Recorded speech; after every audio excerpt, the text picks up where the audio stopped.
Who am I supposed to trust when everyone sees me as a means to their ends? Where am I supposed to go when I don't exist? How do I know where I belong when I don't even know who I am? I have no real name.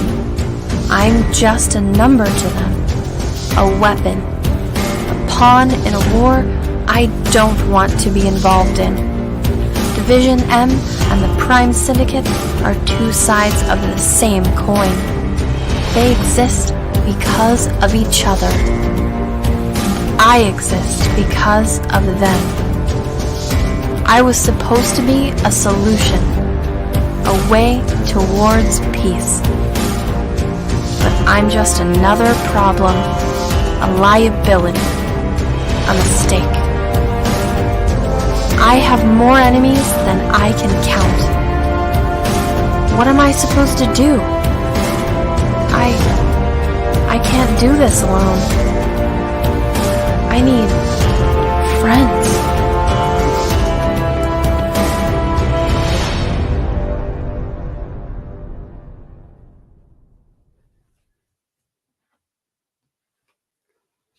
Woohoo! I need friends. We all need friends, guys. We all need friends. Welcome everyone to another extra episode of A Drink with Brink.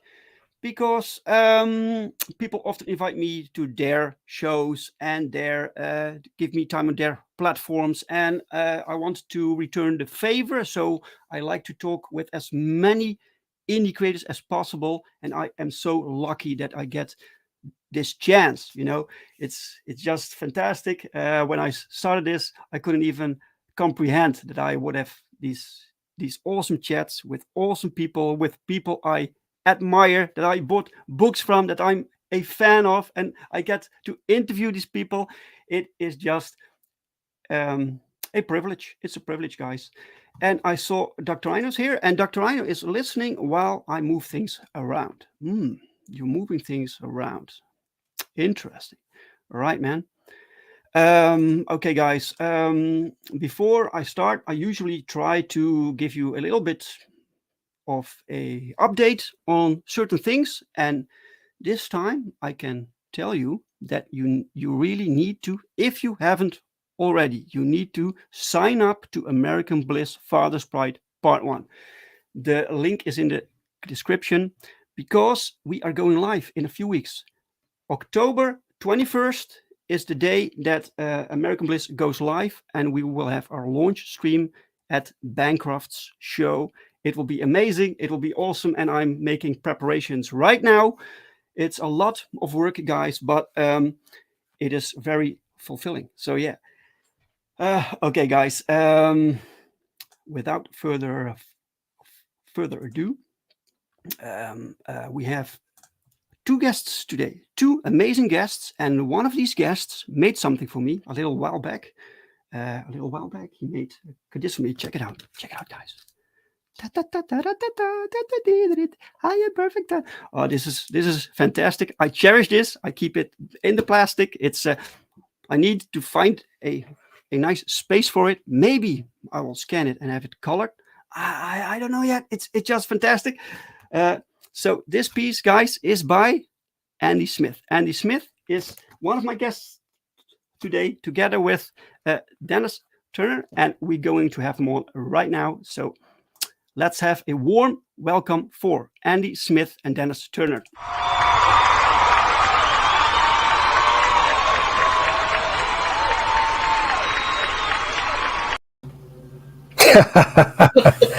Well, hello, Dave.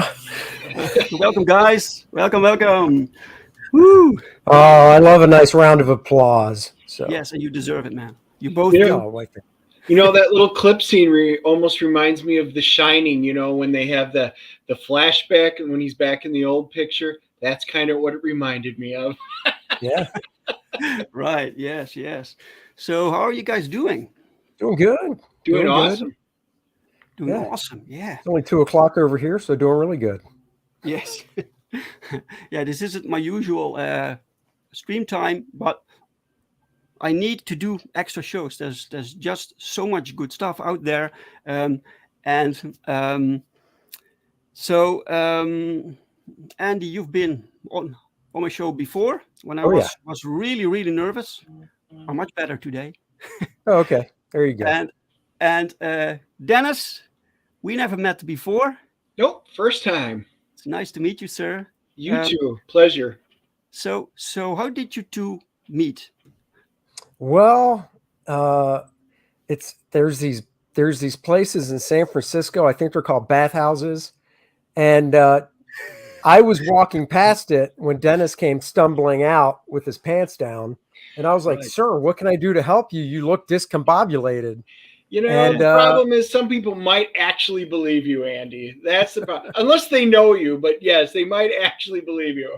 All right, fine. We met some years ago at a local comic shop by where I live, where I would go pick up funny books, and Dennis was basically just kind of helping out there once a week on New Comic Book Day to lend a helping hand. And I don't know, we just started talking and stuff, and you know, you meet some people and you just don't click, or you know, you kind of have a few things in common, but there's just something you're like, they just stay acquaintances and they just don't move into like the good friend area. And Dennis and I just clicked. You know, we have a lot in common when it came to comic books and what we like to collect in terms of Silver Age comics and Bronze Age stuff. Same type of stuff in regards to the new comics as well. Right. And then, you know, movies, you know, start talking about movies and stuff. And we like the same type of movies as well. Yeah. You do your movie reviews, right? On your channel. Yeah. We do a show, the Dennis and Andy show. We do that once a week on Wednesdays. And we, you know, if we don't have a guest, we'll talk just comic news or comics. And then we'll just pop on every now and then if we've, you know, both seen the same movie. And there are lots of times where I'll hear of a movie and, you know, I'm talking about stuff not in theaters, like on Netflix or Amazon Prime or something like that. And I'll be like, dude, this just came out. The trailer looks good. Got to watch it so we can talk about it. Yes. And then there's obviously times where stuff's in a theater and then we'll just go see it together because we live, you know, close by. Oh, okay. And review it that way. So. Yeah, we started talking comics. You know, he would come in right away in the morning, and I'm a huge X-Men fan. Been collecting X-Men for 45 years, and wound up completing it all. But that's what I kind of did. So we'd always talk, you know, the new Marvel, DC, some indie stuff coming in, and you know, you'd go out and grab a beer or pizza or something like that, and you know, it just kind of we found out there were a lot of interests and. You know, except he's a Dallas Cowboys fan. I'm a Green Bay Packers fan. That's really our only point of contention here. Right, Yeah. because one team is good, and then there's the Packers. Yeah, yep, say that, but I'll hold the last 25 years up over you any day. Always got to do that. I'm just looking at current season. Why do you have to go in the past? Who's got a better record? What do you? No, you don't. We have the same record. Please, Dennis. Oh my God, it's simple math. This is why Andy draws, and I'm the brains behind the operation. Right. Yeah.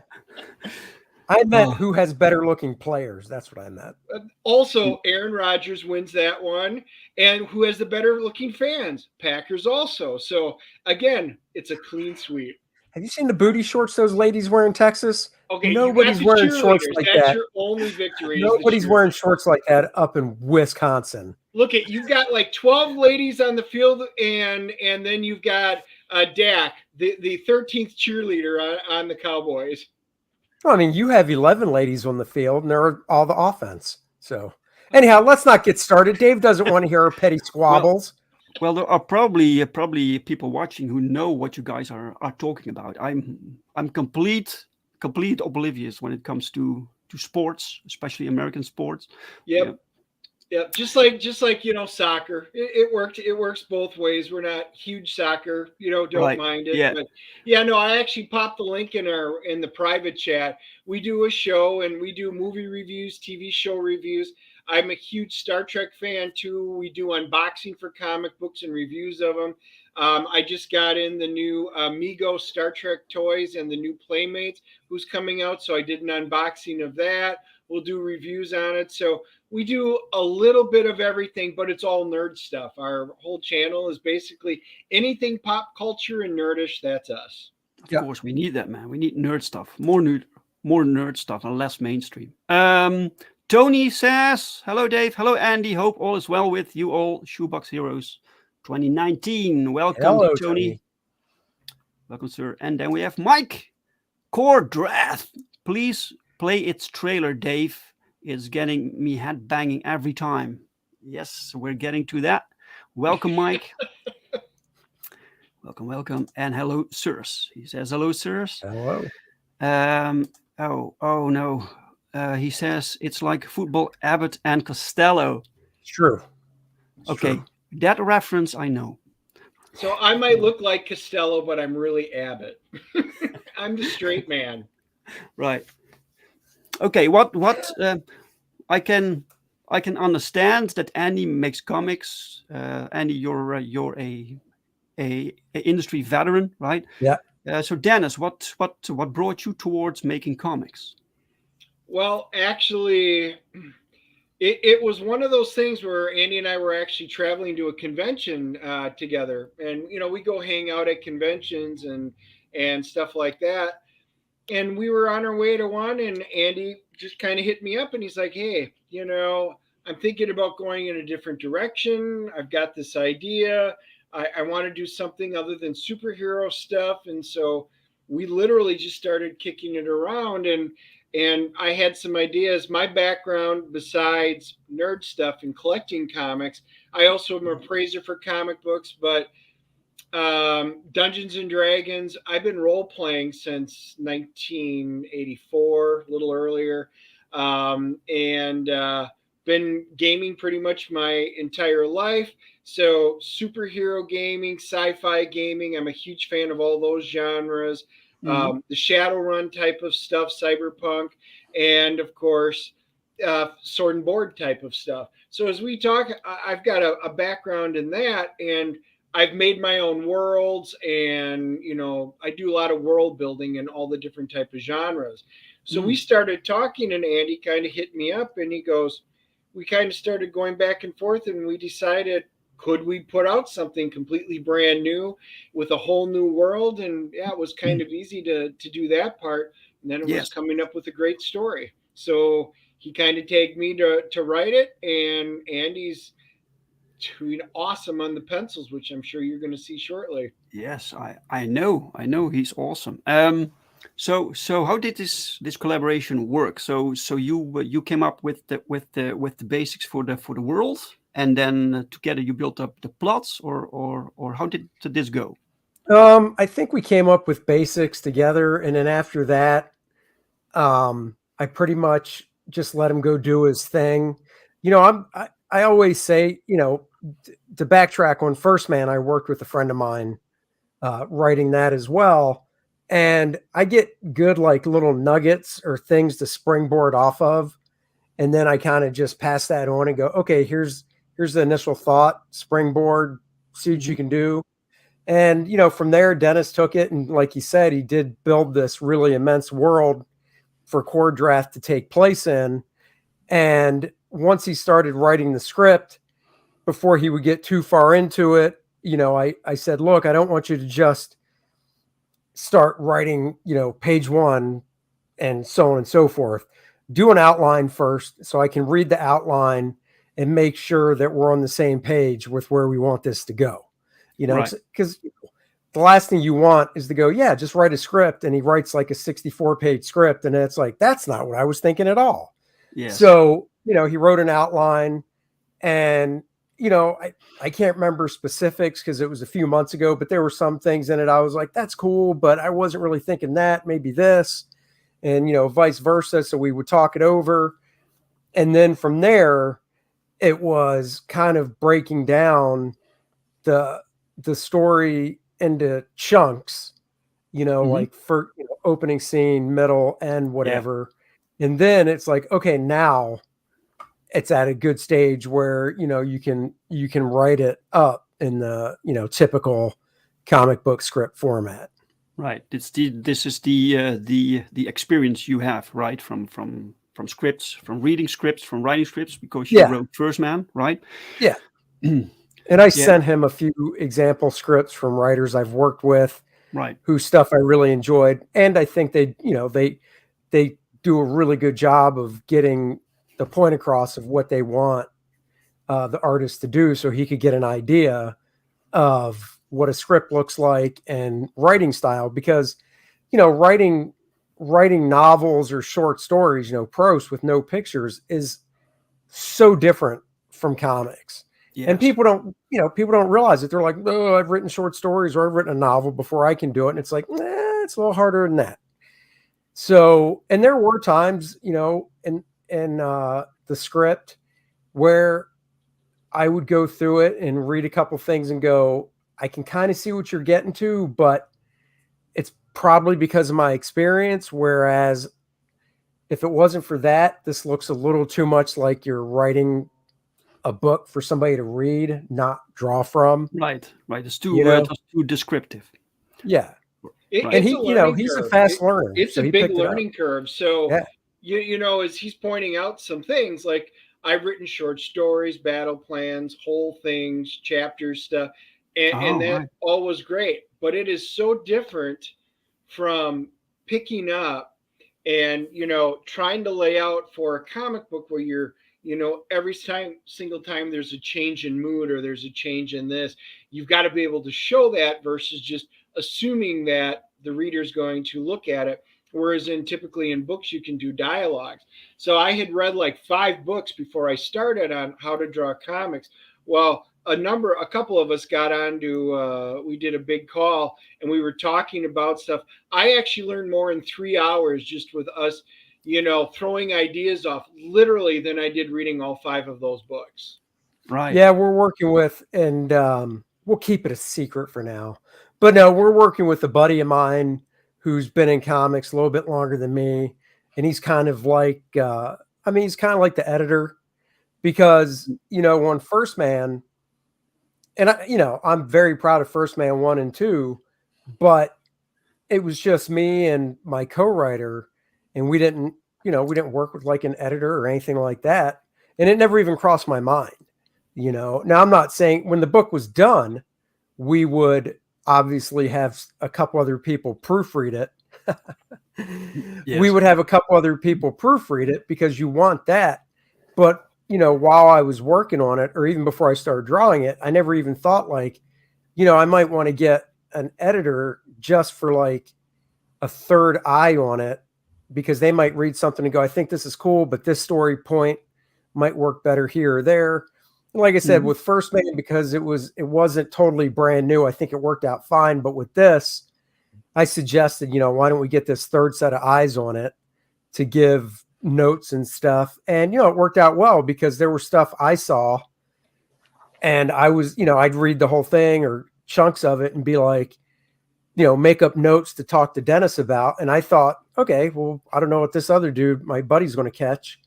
I caught it all, but no, he, you know, he caught some. There was a lot, and yeah, he caught some good stuff. Was, this is good, but do you want good or do you want great?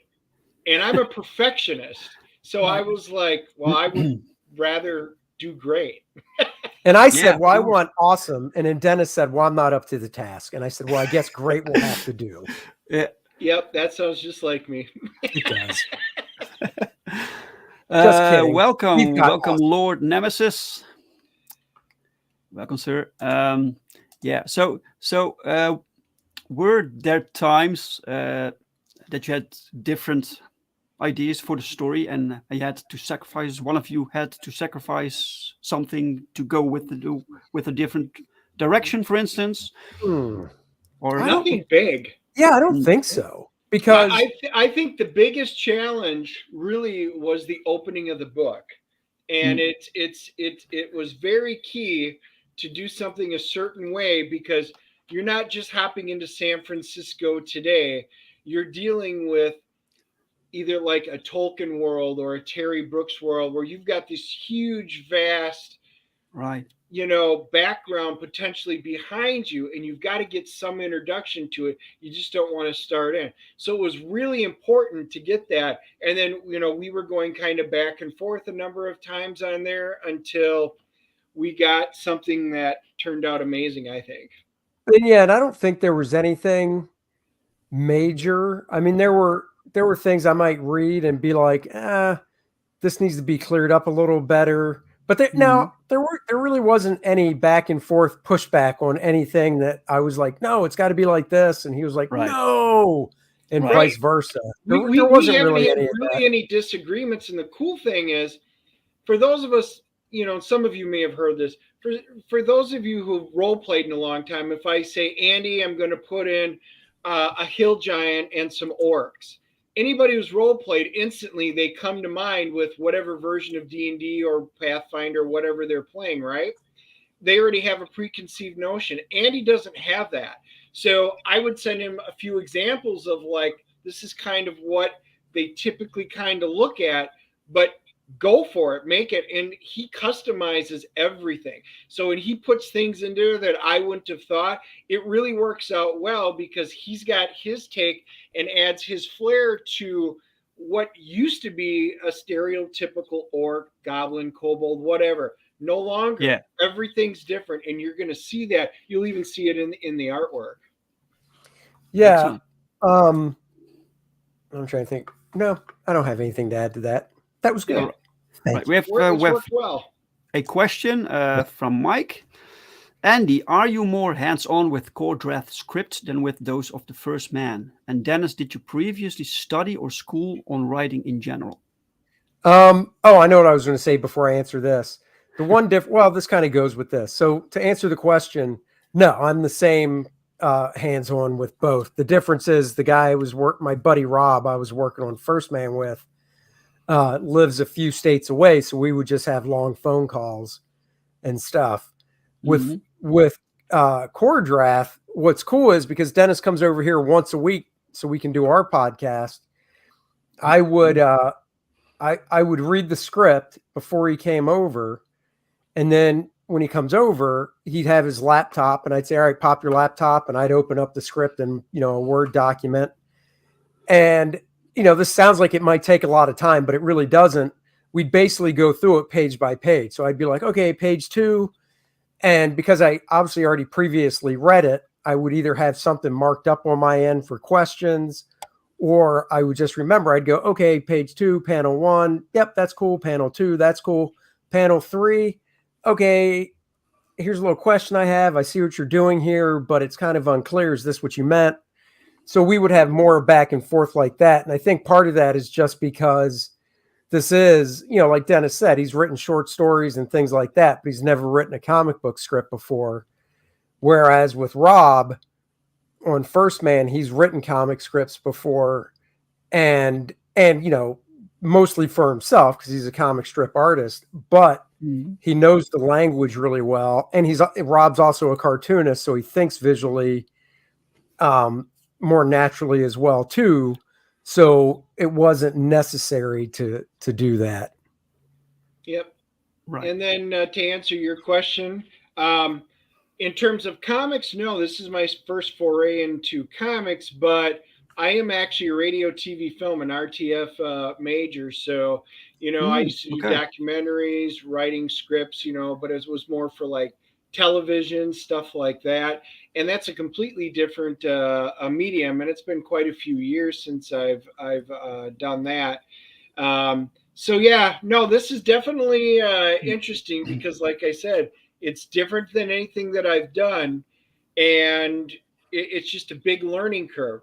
But it was easy once we got into it. It was like, all right, now I see the pitfalls that I hit the first time around. I actually kind of scrapped the script, took the basics of it, and said, now let's make it great. And that's what I've been dealing with. So I just actually kind of finished the first script. Yeah, and if you want to see some of Dennis's past work, look for back issues of Penthouse Letters, where he would write under a pseudonym, and because lots of people believe Penthouse Letters are actually from real people, but they're not. No. And Dennis, what was that pseudonym again? I can't remember. Andy Smith. Oh, that's right. Weird how that worked out. And then we met, and I was like, wow. Every single week. Welcome, David Feed. Hey, nice to see you. And Jimmy Reyes Art is also here. Jimmy, Jimmy, welcome. What's up? Hicks Villain, welcome, Hicks Villain. And Sean Davis dropped in a welcome, Sean Davis. Good afternoon to you. And we have Rex, the Devil Flyer Momentum. Devil Flyer. What is up, Devil? Ice Queen, hello, Ice Queen, welcome. Ice Queen, we all scream for Ice Queen. Ice Queen, you scream. Yes, we all do. All right, guys, let's bring up your campaign, right? So we can take a look at all the pretty pictures. Sure. But before we do this, here is a little break.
Back us on Indiegogo. Back us on Indiegogo. I love that. That trailer was made by Jimmy Reyes himself. So. Oh wow! Yes, well he done. was just in. Yeah. Well done. Pill Rider. Hey, welcome, Pill Rider. Hello. Yeah. Looks excellent. Everything is badass. Music is badass. It's manly. It's the title even. Kor-Drath. It's like, what name should this character have? The most manliest name we can think of, right? Exactly. Exactly. Okay. And your campaign is here. Here it is. Let's share it. There we go. Kor-Drath. So how did you come up with the name? Dennis wrote out like 10 to 15 different names, and we kind of narrowed it down to 3 that we liked without talking back and forth, just to see if we had any that were the same. And we actually, I think we both came up with the same 3 we liked, On Kor-Drath, yeah. So I do spreadsheets for everything. So we came up with the exact 3 on Kor-Drath, and then we differed a little bit on Adriana's name, but that's got us on the base. I'm like, holy crap, we're literally on the same page here. Right. Yeah, and then Perfect. we just kind of chose from the 3 and kind of cobbled it together and came up with Kor-Drath. So Yeah. and then the Reckoning, I just wanted something after his name.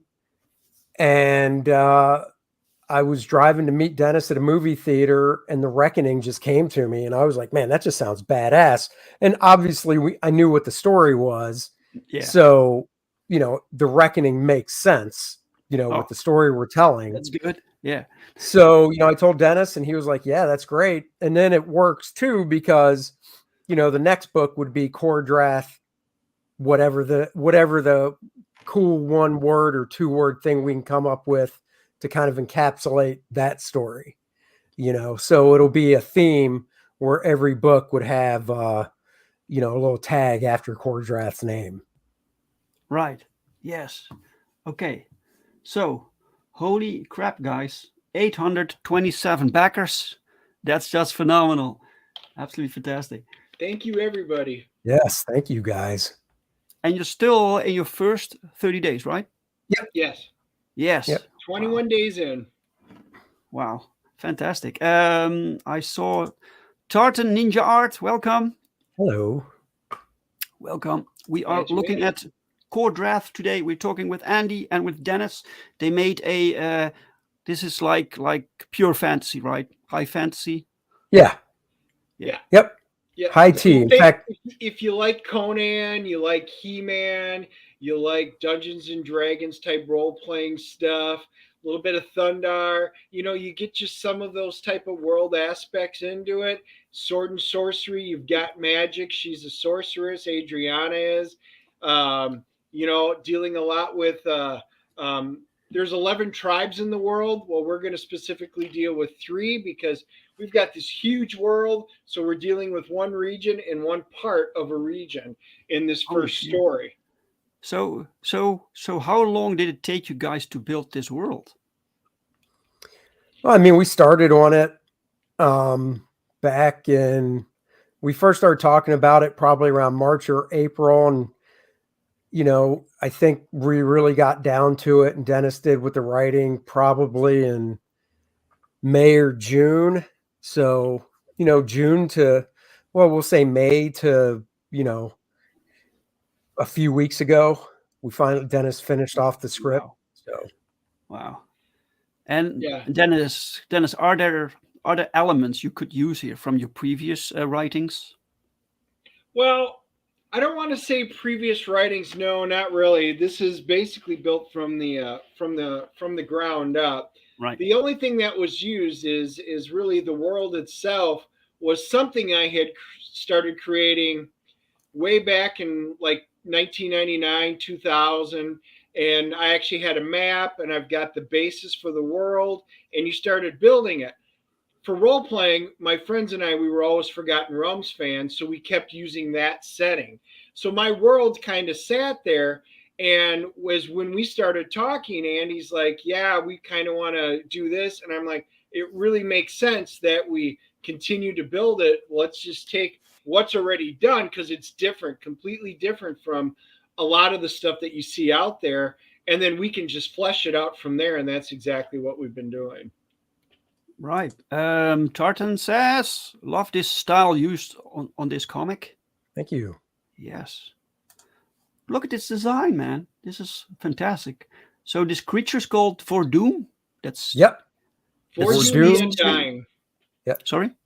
His name is Vordoom the Undying. Right. And because I think that was his first concept sketch, which wound up it held all the way through. I don't think we changed anything, right? No. No, it's perfect. He turned out awesome. He's a half frost giant lich that's hundreds of years old. Right. Wow. He looks badass. He's badass. He's a big guy. Okay. He is. I just like browsing through this to begin with, Ooh, some sexy babes. Look at this. Oh, yeah. Got to have that. So horses are pretty difficult to draw, right? Yeah, I mean, I've drawn them before, so it's been a while. But once I start doing them on a regular basis, it's like anything else. You just get back on the horse. No pun intended. Necronite and his stallion. The Necronite. Who's this? Dennis. He's kind of, in this first story, he's really going to be kind of the big bad. He is an undead creation. He in life he was a knight of much renown and strength, and he was raised up from the dead and turned to evil. And then his stallion, again, this was the original sketch, is stallion's name's Hellfire, HELL-FYRE,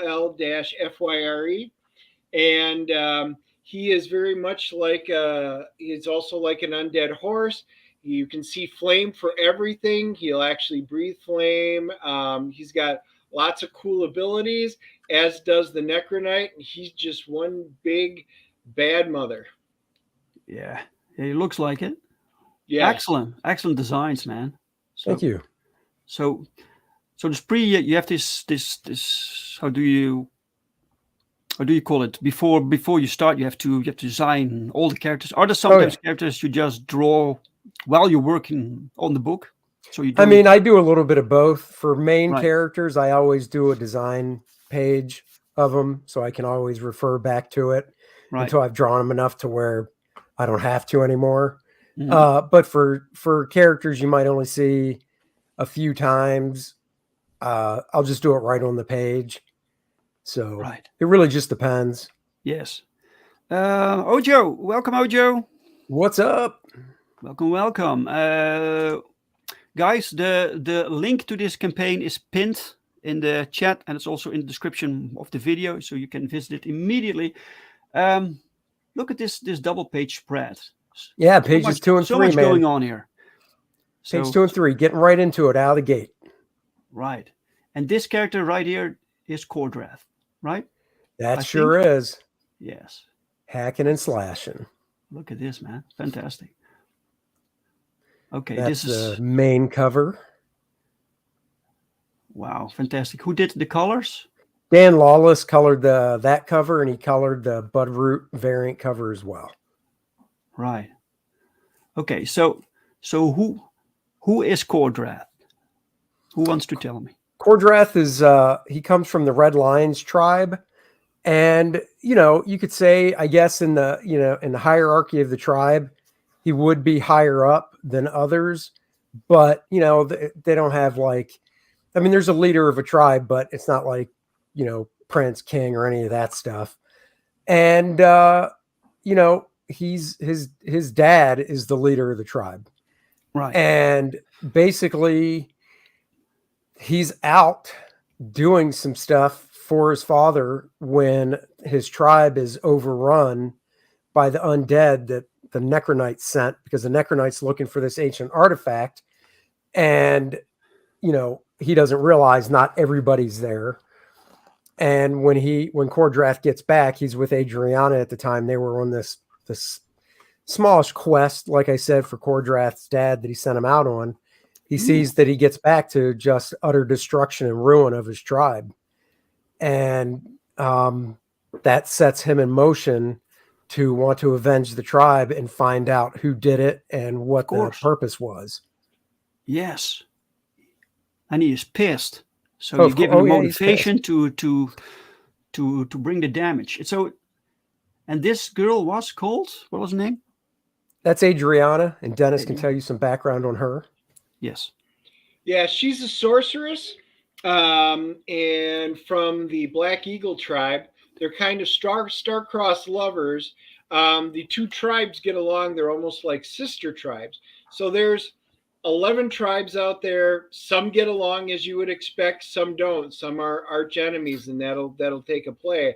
But these two tribes get along. These two are kind of like star-crossed lovers, and she's a little bit different with her abilities. So she's been taught magic, because magic works different than it does in probably most of the comic books and most of the role-playing stuff. So you've got to set that up, because they all deal with ancestral mounds, which is their ancestors are what generate their abilities. So they have sacred places, each tribe does, that their ancestors are laid to rest, and they draw between ley lines, and their ancestors are able to draw on the magic. Well, she's able to channel magic versus just outright casting it. So that'll get explained into the book about channeling, which is different than casting. Awesome. Mr. Reborn, welcome, Mr. Reborn. And Area Blackness. Hello. Area Blackness is also here.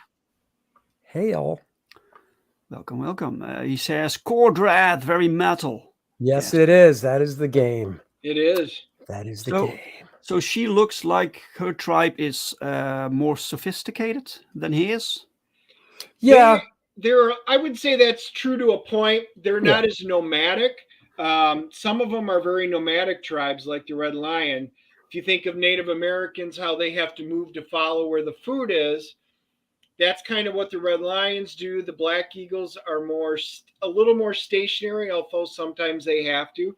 But so they're a little more solitary. But they're just different. There's a lot of their tribes or their customs are similar in the tribes, but they're not the same.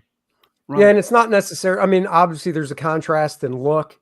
He's definitely more traditional barbarian compared to her outfit, and that will reflect when you see the different tribes and stuff, because obviously we do see some of her tribe in the book as well. So it'll reflect in the design and stuff. And like Dennis said, Kor-Drath's tribe is more nomadic, so that'll play into the design of just their shelter, because they're nomadic, their shelters are more, I guess, lack of a better word, like mobile, like tents. Yeah, tents and stuff, yeah. Compared to her tribe, which isn't, so their structures are more grounded and sturdy because they're not moving around and stuff. Right, yes. So. Awesome. Excellent. Then you have the B cover. Yep, that was colored by a guy named Nanjan Jambiri, and that is a wraparound cover that won't have any logos or anything on it. Right. So awesome stuff, man. So this dragon, this dragon is always with her. No, he's in the book, and how they come about meeting and getting together. You just have to read the book. All righty. Well, and the one interesting thing is, as these all progress, the monsters will look different. Like if you say a hill giant or a red dragon or whatever, red dragons aren't all the same, just like hill giants are all the same. They're all going to have different looks, where versus a stereotypical, here's what you get and here's what all the red dragons look like. Here's what all blue dragons look like. Nope, they're all stylized. They're all unique. Yes. Individuals, right. Yeah. Bristolian Dave, all right, me babbers. Hello. I want to do a virgin cover because I want to reflect back on how I was when I got married, untouched, clean like the driven snow. And I thought, what better way than a virgin cover? Right. Yes. Yeah. It looks awesome. And then we have the black and white version. With blood. Black, white, and blood now. Come on. Don't forget the little bit of blood. Of course. Yeah. So who made the logo? My buddy Steve Dutro, the guy that letters the book or is going to letter the book, did the logo design. He's just great. He letters everything I do. Yeah. And he's done the logos for all the books I've done. So First Man, he designed the First Man logo like 27 years ago or so. And that's great. That he designed the logo for Jungle Lords and Ultra. And actually, wait, he did Jungle Lords. I think I designed Ultra, but he letters everything. We went to school together, and I love his work. So, right. Agent Cobb is here. Welcome. And he asks, what if you don't know how to read? I tell such a good story that the dialogue is secondary. You can just look at the pretty pictures and you'll know what's going on. Exactly. It's true. You will. Exactly. But if you read, you get a lot more. That's right. I almost used this art as the thumbnail for Sure. this stream because it was awesome. But I wanted your art on it, which is more awesomer. But this lady intrigues me. She looks like a villain. She well, Yes. her name is Lilith. She's a succubus, so she Mhm. can shapeshift and stuff. And she's I mean, when you keep going down, you'll see she's pretty much teamed up with the Necronite right now, who's the bad guy. She's So, like his Evelyn. kind of, yeah. And But just remember, the got world roots to make art. is to make not art. full of absolutes. Right. That's right. Fantastic, man. It's beautiful art. And Fantastic. yeah, that's Bud Root. Yep. Yeah. And then we have cover E, a lot of covers. Yeah, well, I've always wanted to do a throwback cover, Mhm. and I had a couple ideas for First Man, but I didn't do them because honestly, I was like, is anybody really going to care about a retro cover like this? Right. And then Aaron went and did one for Wraith of God book 1, and he did a couple for book 2, and I was like, that's it. I'm doing one. I've got to scratch that itch, and Conan #1 was just the best one to do. So yeah, you can adapt the style. I see. Nice. Yep. Thank you. Yeah, that was a fun one. That's one of my favorites. So yeah, man, it's fantastic work. Awesome. Thank you. All right, we see some character design works. Yep. So like I said, those are basically the character drawings I did for each of them. So yeah. Oh, yeah, man, so cool. Excellent.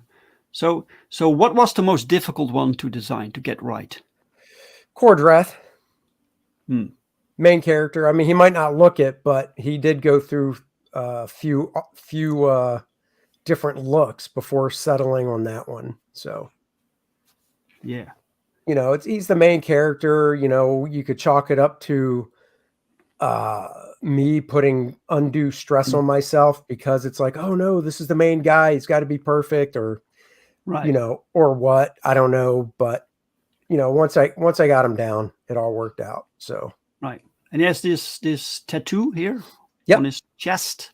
Yep. That is, everyone in his tribe has the same tattoo. Yeah, but it's not in the same place. It's not like it has to be in the same place. They can have the tattoo wherever. He just has it on his chest. Right. Adriana has a black eagle tattoo on the top of one of her hands. Oh, okay. And then there's another tribe featured in the book, the Anacondas, and they have stylized anaconda type head as a tattoo as well. And the tattoos all mean something. They're magical. So in this world, the tattoos, when you're inscribed / infused with the it gives each person certain abilities that they have the ability to control as they age, mature, and grow up. Right. Oh, wow. So they might not have it right out of the gate. Like if you get your tattoo at like 15, it just might be like, oh yeah, I got my tattoo and nothing. But as Dennis said, you get older, wiser, and then it could possibly unlock potential. So Wow. Excellent. So some sort of magic tattoo. Cool. All right. Some character explanation. Sure. You can all check it out, guys. And here we have some interior. No, this is something extra, right? Yeah, that's the parody ad. Every book I do, if you've gotten my past books, I always do a parody ad. Usually they're parody ad of Hostess cupcakes. But this time around, Dennis and I talked, and my first thing was I don't want to do cupcakes because it just doesn't seem fitting for Kor-Drath. So we both decided beer. And then other than that, I just said, there you go. That's your write something up, buddy. And he came up with a nice Looney Tunes vibe for it. So it's a parody with parody ad featuring beer and a parody of Looney Tunes as well. So wow, fantastic. I thought, he really hit a home run with it. So I hate giving him compliments when he's on stream. He does. So He'll go home and see, but he goes and shaves his tongue down because I hated that. But, it's so painful. Yeah, I was sitting there and we were trying to come up, beer, ale, we knew we wanted something like that. And it was like, oh, I started thinking Mead, and we knew it was Barbarian. He's got an axe. I was like, Axe Mead. And then I'm like, Axe Mead. Well, Acme Corporation, which was Looney Tunes. Mhm. So then I'm like, oh my God, that's perfect. And then I was like, favorite Looney Tunes, Wabbit season, duck season. Well, in this case, it's zombie season, race season. So the whole thing just came together. So I typed up a script that night and sent it to him. And yep, pretty much as is. Yeah, it's good stuff. It was fun. Tartan Ninja says the retro version really hits those nostalgia vibes. I hear you. Thank you. A lot of good compliments on that. It looks fantastic. And David Feet asks, who would win, Kor-Drath or Chief Baron? Kor-Drath. Yeah, Kor-Drath. I mean, come on. Kor-Drath. All right. We have shirts. We got the Kor-Drath very metal looking shirt. So you can wear it out and people will just think you're pimping for a heavy metal band. And you can be like, no, it's an awesome graphic novel you should go get. Exactly. It sounds like a metal band, yeah. Yeah. Kor-Drath, yeah, man. If it was a metal band, it would be Kor-Drath and The Reckoning, because The Reckoning would be all the backup. Right, yes, of course. Okay, the stretch goals. First one's already unlocked. That's right. On the way to the second. Dennis, you can them? explain it if you want. So originally, it's a 7x10 heavy stack, pretty cool card. That one, Andy drew, Dan Lawless colored, and Andy was like, we should put some kind of stats or something on the back, and make it something cool on the back. And I was like, well, I got an idea. Let's go a step further. So those are SRD 5e compatible statistics. So it's got all their abilities, skill sets, and stuff. So if you're playing the new Dungeons and Dragons or Pathfinder, you can convert that character in, use them as an NPC, drop them in as a character, whatever you want to use. It's completely ready to go out of the gate. So, and if you're using one of the other games that are out there that's based off of it, you might just have to do a tiny conversion, but it's almost ready to go right there. Mm-hmm. Right. Wow, fantastic. The same for Adriana. Yep. Yeah. That's the next stretch goal. So once that Beautiful. one's unlocked, these are big also, right? The 7x10. Yeah. Yeah, 7x10, same size as the book basically, so it can fit in a bag and board and look really cool. So. And these are all the add-ons, the first mans you can get. Yes. Yeah. For people, anybody that missed them, they can now get them. If you missed it, get it, guys. It's a great series. Intrepid mini Ashcan comic. Look at this, man. It's just a little 8-page. Well, eight pages total. Story that I did that really never saw wide print, and it was something, that's Bart Sears' character.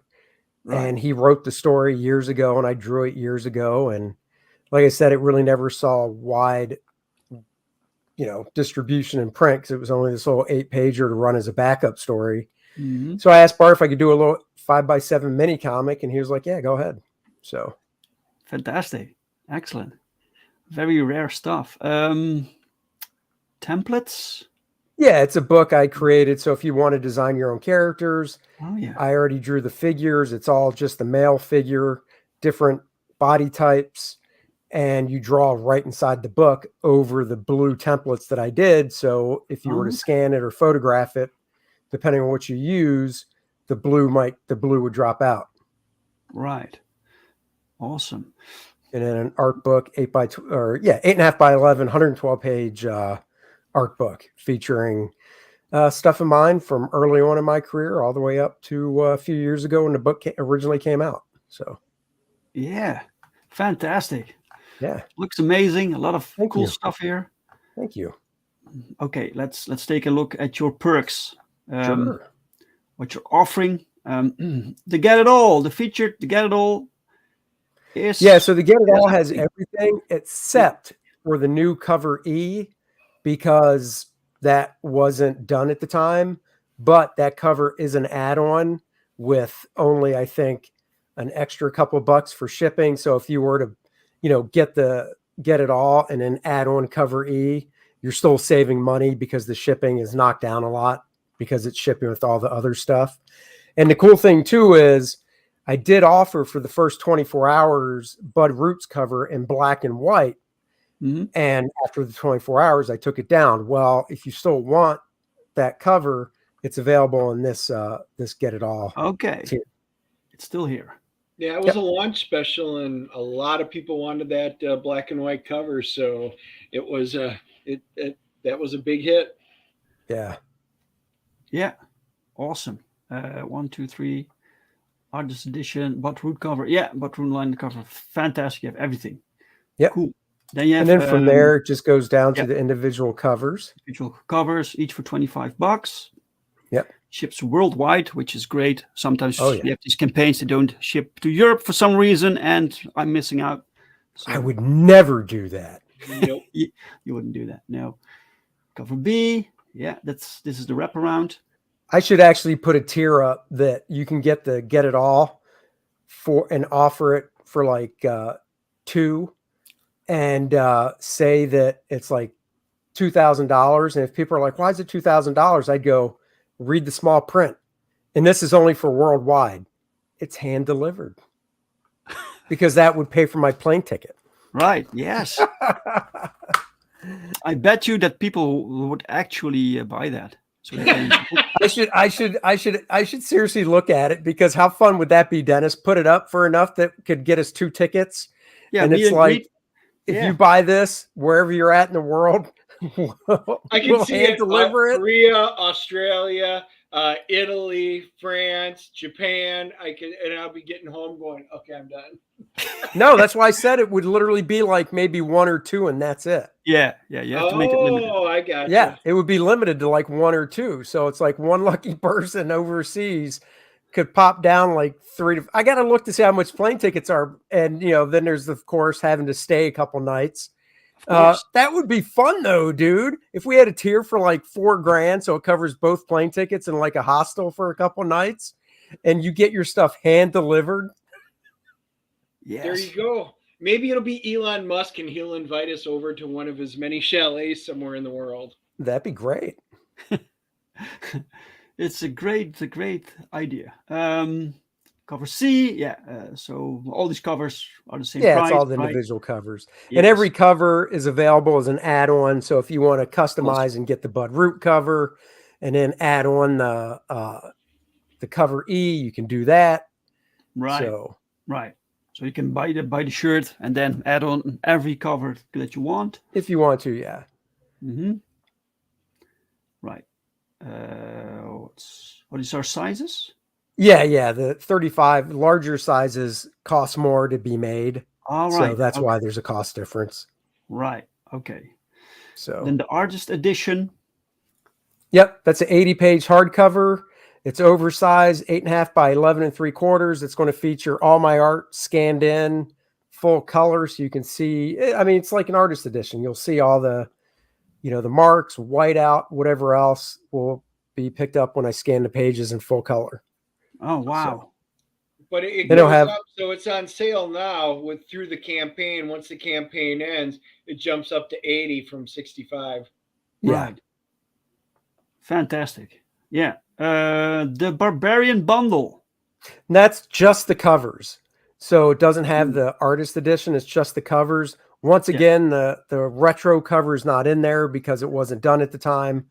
But like I said, you can always add it on. It'll still save money compared to buying everything separately. Mm-hmm. So yes. Then the retailer pack, right? It's 5 of my cover and 5 copies of Bud Root's cover. mm-hmm. So 10 total. Yeah. Okay. So there's at least one store who has them in stock. That's great. That's right. And a figure sketch commission. Yes. That's right. Kind of like what you got last year. Yeah. Yeah, 7 by 10. That's how I got There it mine. 7 by 10 figure sketch. 6 out of 10 are gone. So. Ooh, and this is Penumbra, right? Yes, it is. In a bathing suit. Yes. And then become a character. Yeah, and you get 4 copies of the book. So you'll get 4 copies of the book. You'll have your Yeah. own panel with a word balloon, Oh. and that's about that. Oh, so this is still for this issue. Yeah, this is for this book. Yeah, because we have the way the story is written, we set aside a specific page, and it's not a spoiler. It takes place inside a right. tavern. Yes. Takes place inside a tavern, and the 4 people will be there, and if it's one of those things that just sits there and nobody gets, then I'll just fill it up with whoever I want. Yeah, exactly. And the rest is sold out. Original art. Well done, guys. Yeah. Okay, it looks fantastic. Is there before we close off? Is there something about the campaign that you want people to know that we forgot to talk about? I mean, it's a really awesome campaign. It's going to be a really great book. If you're a fan of my work, you know what you're going to be getting there. I did get that. I put the 2-page spread up, even though it's only in black and white, because I like getting interior pages up. And once I get page 4 done, I'll pop that one up as well in black and white, so people can see the inside of the book, some of the pages, and then once I get them colored, I'll swap them out. Like we've been saying, it is a high T for testosterone, barbarian fantasy tale. If you like He-Man, Dungeons and Dragons, Conan, and stuff like that, you'll definitely like this book. It's just a different spin on that genre, and check it out. And I'll say, like my buddy Renee has her book Fiendish, which is doing killer. If you like Fiendish, you would like this book as well. It's along the same vein in the fantasy genre, and so check it out, and check hers out as well. Indeed. Darkside is here. Welcome, Darkside. I'm late. Welcome. Yes, you're fashionably late, but that's okay. what replay is for. It is. You can go walk all the way to the beginning and start over and watch it. That's right. All right, guys. Let's just do a little refresh. You never know, right? Never know. If you have a new backer, I'm claiming it, right? So you do it. It's all on you. Yeah. 827 backers right now, and we do a refresh, and hey, you got one extra. Woo! Look at that. Yes! Hell yeah! Hey, come on, baby! Come on! Yes! Come on!